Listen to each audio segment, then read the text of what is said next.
Glória a Deus. Vamos para a palavra do Senhor. Vamos meditar na palavra do Senhor nesta noite, na carta do apóstolo Paulo, em Romanos, capítulo de número 12. Carta do apóstolo Paulo aos Romanos, capítulo de número 12. Glória a Deus. Aleluia. A palavra do Senhor nos diz aqui nesta noite, em Romanos capítulo 12: Rogo-vos, pois, irmãos, pela misericórdia de Deus, que apresenteis o vosso corpo por sacrifício vivo, santo e agradável a Deus, que é o vosso culto racional. E não vos conformeis com este século, mas transformai-vos pela renovação da vossa mente, para que experimenteis qual seja a boa, agradável e perfeita vontade de Deus. Meus queridos ouvintes que nessa noite está em sintonia na Rádio Caminhando com Cristo, o apóstolo Paulo, quando ele escreveu esta carta, foi no ano aproximadamente 56 depois de Cristo. O apóstolo Paulo aqui, ele já é um homem experiente na obra do Senhor. Ele já tinha aí aproximadamente 20 anos de ministério. Sabemos também que não foi Paulo quem fundou a igreja em Roma, mas Paulo agora vai escrever para os cristãos em Roma, porque havia ali um grupo expressivo de cristãos. Paulo vai escrever agora para fortalecer a fé dos cristãos que estão em Roma. Haja visto que vivia em dias difíceis, dias maus, Paulo, como sempre se preocupou com a igreja de Cristo na terra, Paulo, como sempre teve uma palavra para o povo de Deus, agora ele vai escrever esta linda carta aos Romanos, a carta teológica, né? Meus irmãos, Paulo já inicia no capítulo 1, dizendo aos cristãos em Roma que ele não se envergonha do evangelho de Cristo. No capítulo 1 ainda, Paulo vai falar e vai condenar sobre a depravação e sobre a idolatria. No capítulo 2 e 3, o apóstolo Paulo vai falar que tanto os judeus quanto os gentios, ambos são pecadores, ambos necessitam da misericórdia e da bondade de Deus. No capítulo 4, o apóstolo Paulo vai falar que a justificação é pela fé em Jesus Cristo. No capítulo 5, o apóstolo Paulo vai ensinar aos romanos e fazer um comparativo entre Adão e Cristo. No capítulo 6, o apóstolo Paulo vai dizer que todos são livres do pecado mediante a graça e a misericórdia e a bondade de Jesus Cristo. No capítulo de número 7, Paulo vai fazer um comparativo entre a lei e o pecado. E esse capítulo 7, ele me chama a atenção que nos últimos versículos ali do capítulo 7, Paulo vai dizer que miserável homem que sou. O bem que quero fazer, isso não faço. Porém o mal que não quero fazer, isto acabo fazendo. E ainda nos últimos versículos do capítulo 7, Paulo vai dizer: miserável e pecador homem quem sou. Quem me livrará deste pecado? Quem me livrará do corpo desta morte? Mas Paulo inicia o capítulo 8 dizendo, dando uma resposta para ele mesmo e para os seus ouvintes no capítulo 7. Nos últimos versículos do capítulo 7, o capítulo 8 vai dar uma resposta, quando Paulo inicia o capítulo 8 dizendo: portanto, nenhuma condenação há para aqueles que estão em Cristo Jesus. Oh, glória! Esta mensagem é maravilhosa. Nos últimos versículos do capítulo 7, Paulo apresenta o homem longe de Cristo. Mas nos primeiros versículos do capítulo 8, Paulo apresenta Cristo para o homem. Portanto, nenhuma condenação há para os que estão em Cristo Jesus, nosso Senhor. No capítulo 9 e capítulo 10, Paulo vai falar da incredulidade dos judeus. No capítulo 11, Paulo vai falar sobre o futuro de Israel. Ou seja, desde o capítulo 1 até o capítulo 11 aqui desta epístola aos Romanos, Paulo vai trazer conceitos doutrinários, Paulo vai falar também das obrigações dos cristãos. Paulo também vai falar dos benefícios. Mas quando nós iniciamos o capítulo de número 12, Paulo agora vai chamar os cristãos a praticar aquilo que eles aprenderam. Porque todas as vezes que nós aprendemos algo e não praticamos, uma vez não praticado aquilo que aprendemos, se perde. Paulo inicia o capítulo de número 12, dando uma instrução como que ele estivesse falando a todos os cristãos ali: olha, agora faz-se necessário vocês colocarem em prática tudo que aprenderam. E Paulo inicia o capítulo número 12, conforme nós lemos aqui nesta noite, dizendo: rogo-vos, pois, irmãos, pela misericórdia de Deus. Esse texto, rogo-vos, pois, irmãos, trazendo para um sentido original, ou trazendo para uma linguagem atual dos nossos dias, é como se Paulo estivesse dizendo aos cristãos em Roma: eu peço pelo amor de Deus a vocês, eu rogo, eu imploro a vocês. Paulo então faz uma imploração para que eles colocassem em prática tudo aquilo que eles aprenderam. Depois Paulo vai continuar dizendo aqui no capítulo 12, que apresenteis o vosso corpo em sacrifício vivo, santo, agradável a Deus, que é o vosso culto racional. Então o apóstolo Paulo aqui vai dizer, vai ensinar aos cristãos que agora, uma vez em Cristo, uma vez aceitando Jesus Cristo como seu Salvador, o culto agora é o próprio ser humano, porque o Espírito Santo habita dentro deles. Porque Deus não está mais limitado ao templo. O que Paulo está dizendo aqui aos cristãos em Roma, Deus não está mais limitado ao templo. Deus não está limitado mais ao santo dos santos. Deus não está mais limitado aos sacrifícios de animais. Não fazia mais necessidade deles fazer todo aquele ritual. Porque um cordeiro vivo e mudo, um cordeiro sem defeito, já tinha morrido na cruz do Calvário. E o véu do templo já tinha rasgado. A presença já saiu dos santos, e agora que Paulo está ensinando aos cristãos em Roma, olha, o Espírito Santo agora habita dentro de vós. Então vós sois o culto, vós sois o templo. Então o que eu te peço é como se Paulo estivesse dizendo aqui no capítulo 12, que vocês apresenteis o vosso corpo, não mais os animais, não mais todo o ritual, mas o vosso corpo, a vossa adoração, o vosso louvor em um culto racional, em um culto com entendimento.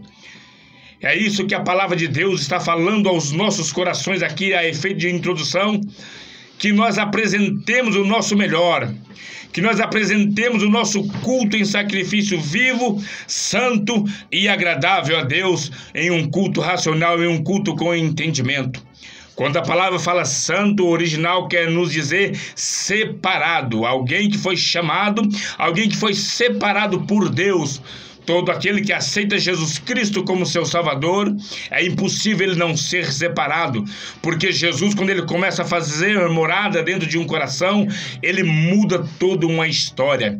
Eu não estou pregando aqui sobre religião, eu não estou pregando aqui sobre placas denominacionais ou placas de igreja, não, mas eu estou pregando a um Jesus Cristo que pode mudar toda a sua situação.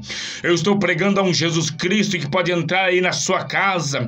Eu não sei qual é o seu problema, eu não sei qual é a sua situação, mas uma coisa eu sei: o Jesus Cristo pelo qual eu estou mencionando, o Jesus Cristo pelo qual eu estou pregando aqui nesta noite, ele sabe, ele conhece, ele tem contemplado as suas lágrimas, as suas preocupações, e ele diz para você que você é o templo, você é a morada, você é templo do Espírito Santo. Então apresente a Deus um culto racional, um culto de louvor, um culto de adoração. Como diz o salmista, entrega o teu caminho ao Senhor, confia nele, que o mais tudo ele fará por você, ouvinte, nessa noite.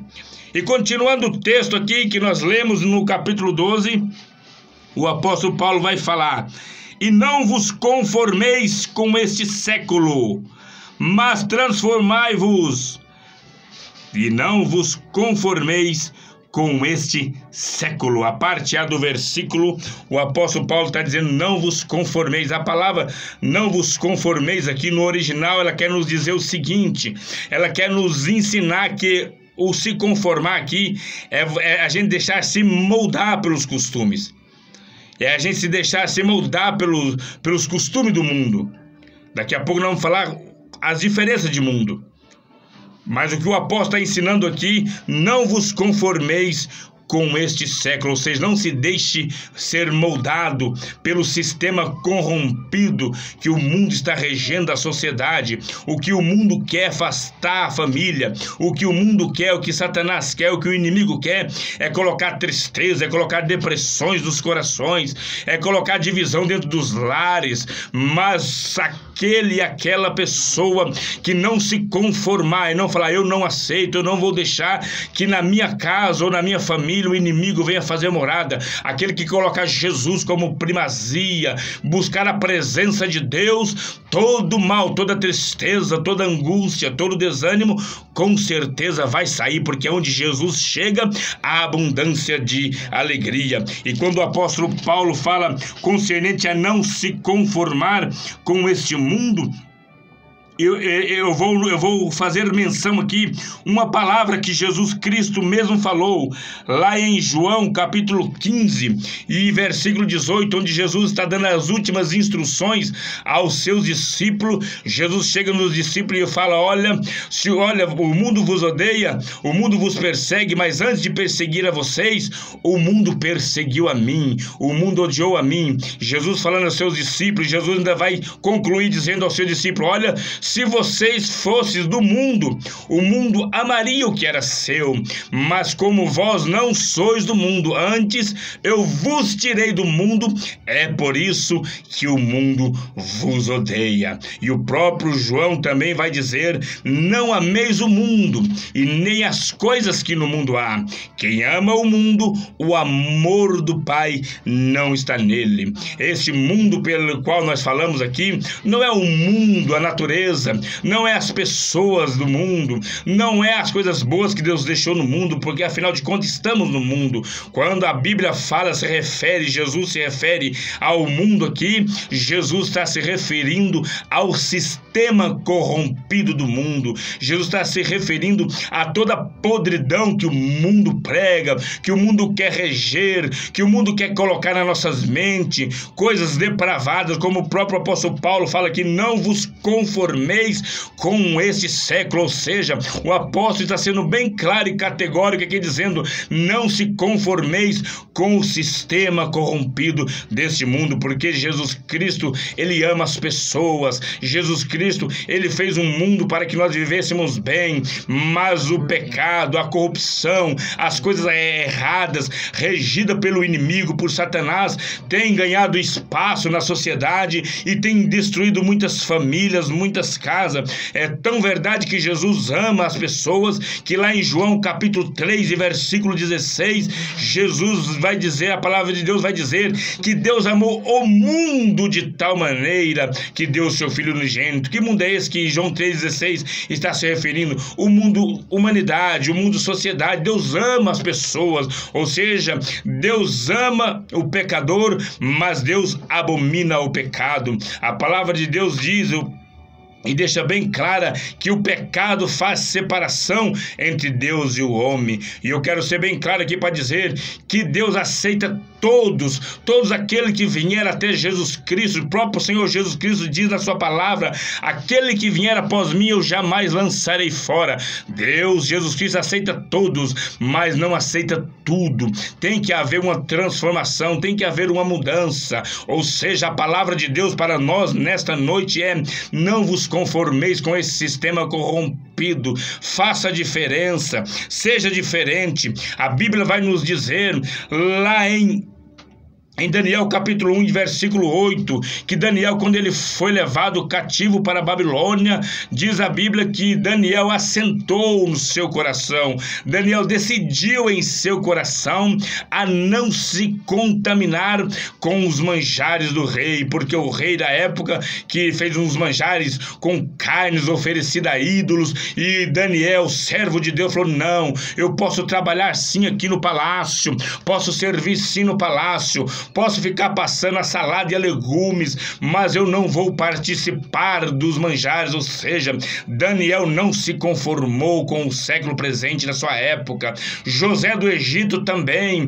quando foi levado para o Egito, vendido pelos seus irmãos, tudo ali no Egito, a mulher de Potifar tentando ele, mas ele falou: longe de mim pecar contra o meu Deus. Ou seja, não se conformou com o sistema pecaminoso do Egito. Mas para todos aqueles que não se conformam com o sistema pecaminoso, todo aquele que não se conforma com os erros desse presente século, Deus tem uma bênção especial para as vossas vidas, para as nossas vidas. Todo aquele, independente se seja um pequeno ou grande, que não se conformar, que não baixar a guarda para o pecado, para o sistema corrompido, Deus tem uma bênção especial para a sua família, Deus tem uma bênção especial para a sua casa. Quando eu olho para a Bíblia, eu não vejo em nenhum momento Daniel cedendo aos manjares da Babilônia, mas eu vejo toda uma Babilônia cedendo para o Deus de Daniel.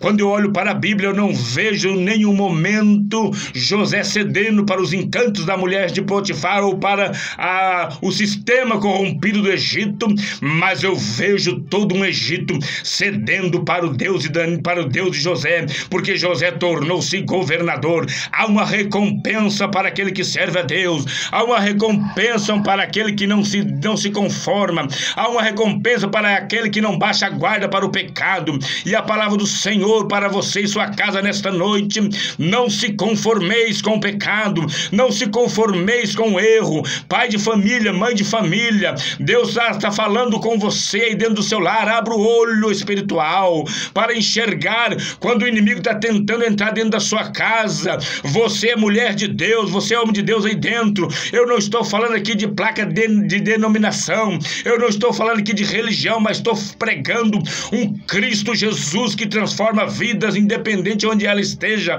Eu quero profetizar uma bênção aí dentro da sua casa, uma bênção dentro da sua família. E eu creio, se você buscar a presença de Deus em um culto santo, em sacrifício vivo, santo e agradável a Deus, e não se conformar com este século, Deus vai estender as suas mãos poderosas sobre a sua casa e você vai sair vencedor. Você vai cantar o hino da vitória, porque você não vai se conformar com o erro, não vai baixar a guarda. Levante a cabeça, porque Deus é contigo, é com a sua família, Deus é com a sua casa.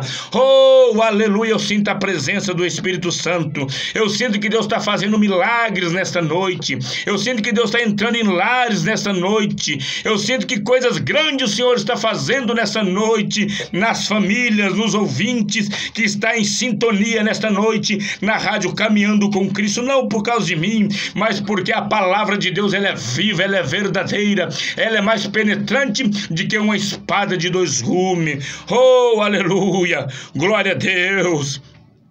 E o texto também vai nos dizer algo concernente à mente. O apóstolo Paulo vai nos dizer aqui: mas transformai-vos pela renovação da vossa mente. O texto vai falar de uma mente renovada, de uns pensamentos renovados. Ou seja, o que Deus quer que você, meu querido ouvinte que está nos ouvindo neste momento, que você tenha uma mente renovada, bons pensamentos. São os nossos pensamentos que nos guiam. Diz um ditado: antes de uma ação há uma intenção. Qual é a intenção do seu coração? Qual que é o desejo da sua mente? O que você tem pensado? Como você tem alimentado os seus pensamentos? A Bíblia diz em Provérbios capítulo 4 e versículo 23, sobre tudo que se deve guardar, guarde o seu coração, porque dele procede as saídas da vida. Guarde os seus pensamentos, pense em coisas boas, pense em coisas melhores, pense em coisas que agrade a Deus, limpe a sua mente. O Dr. Augusto Cury diz que está acontecendo nas mentes dos seres humanos a sigla chamada SPA, ou seja, a síndrome do pensamento acelerado. Dias difíceis, dias trabalhosos, dias onde a ansiedade tem tomado conta da sociedade, mas nesta noite a palavra do Senhor pede para que nós renovamos a nossa mente. A palavra do Senhor nesta noite pede para que nós tenhamos uma mente renovada, pede para que nós tenhamos bons pensamentos, como diz o apóstolo Paulo em 1 Coríntios capítulo 2:16, que nós tenhamos a mente de Cristo, que nós tenhamos uma mente limpa. Em Provérbios capítulo 12 versículo 5 diz que os pensamentos do justo são retos. Então mente pura, mente limpa, mente curada, mente sarada, como diz o apóstolo Paulo em Filipenses capítulo de número 8, tudo que é puro, tudo que é santo, tudo que é agradável, tudo que é de boa fama, seja isso que ocupe a vossa mente e os vossos pensamentos. Então, guarde os seus pensamentos, guarde a sua mente. Também aqui ainda no capítulo de número 12, o apóstolo Paulo vai nos dizer, vai nos ensinar também os cristãos de Roma, e também como essa é uma epístola universal, essa é uma epístola tanto para Roma nos tempos de Paulo, como é para os nossos dias, porque Deus está falando conosco através da sua palavra. Estamos sendo ensinados, estamos sendo instruídos nesta noite através da palavra de Deus. Paulo também vai ensinar sobre os dons. Primeiro, a partir do versículo 3 até o 8, Paulo vai dar uma instrução sobre os dons espirituais, sobre os dons dentro da igreja. Primeira coisa que nós temos que entender referente aos dons é que todas as nossas habilidades e os nossos dons vêm de Deus. Tudo provém de Deus. Olha que a palavra do Senhor vai nos dizer aqui no capítulo 12, conforme nós lemos, e no versículo 3. Porque pela graça que me foi dada, digo cada um entre vós, que não pense de si mesmo além do que convém, antes pense com moderação. Olha de novo a palavra falando sobre os nossos pensamentos. Não pense o que convém, mas pense com moderação.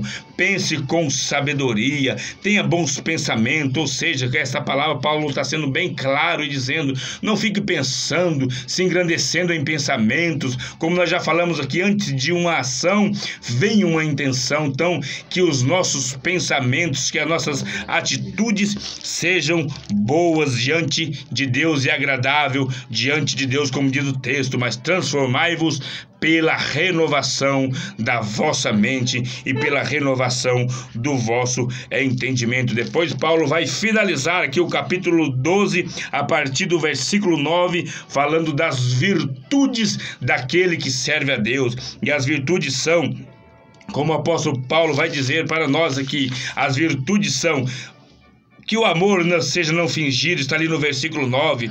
Para nós evitar o mal, ainda está no versículo 9. Para nós evitarmos a primazia, ou seja, não querer se imprimir em tudo, não querer se engrandecer em nada. Para nós evitarmos a frieza espiritual, está ali no versículo 11. Saber esperar, ser paciente e perseverar na oração, está ali no versículo 12. Aprender a compartilhar com nossos irmãos, contar as nossas necessidades e também ouvir as necessidades dos nossos irmãos, aprender a abençoar, aprender a cuidar do próximo, a amar o próximo, a abençoar o próximo, né? Aprender a se identificar com o próximo, está ali no versículo 15, aprender a ser humilde, aprender a perdoar e aprender a lutar. Esta é a palavra de Deus nessa noite. É a palavra que o Senhor falou aos nossos corações. É a palavra que Deus entregou para nós e nós ministramos para os nossos ouvintes nessa noite. E eu tenho certeza absoluta, porque eu sinto a presença do Espírito Santo aqui nessa noite, que esta palavra teve endereço certo. Esta palavra alcançou o meu e o teu coração. E eu estou por certo que Deus está fazendo uma grande obra aí dentro do seu lar. E a vida transformada, eu quero concluir dizendo: primeiro, vida transformada com Deus. Segundo, vida transformada conosco mesmo, com você mesmo, eu comigo mesmo. Vida transformada com o próximo e vida transformada com os inimigos. Temos que sermos diferentes. Aquele que serve a Deus tem que ser luz do mundo. Aquele que faz a vontade de Deus tem que ser pessoas diferenciadas nessa terra. Deus conta comigo, Deus conta contigo para fazer a diferença e não se conformar com esse sistema pecaminoso do século presente. Esta é a palavra que Deus falou aos nossos corações nessa noite.